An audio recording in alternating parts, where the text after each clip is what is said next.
Ayan, oo naman kasi sa tingin ko malaki talaga yung potential, eh, yung potential ng dental tourism dito sa Philippines and, tingin ko, if we do it right, mag-iingay tayo sa buong mundo, eh, as a center for dental tourism kasi malaki talaga potential nito.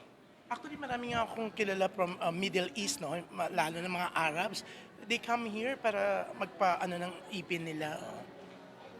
Oo, kasi, unang-una, magagaling yung hi Lea, magagaling yung mga dentista natin. Magaling mga dentista natin dito, magaan kamay, tsaka they know how to speak English. Tapos, ano talaga, competent sila at the same time, very hospitable. So, for a foreigner to be here, talagang welcoming yung mga clinics natin dito. Yeah. Albert, kanina I mentioned na very supportive ka sa mga projects 'no. Even naman yung the Eddie Garcia Law 'no, nandun ka 'di ba, with, Yes, Robin. yes. Yun din ba yung magkasama kayong dalawa ni Bong or iba pang Yeah, event? no, most definitely, we support the Eddie Garcia bill and noong panahon na congressman pa ako, isa rin ako sa mga proponents nun.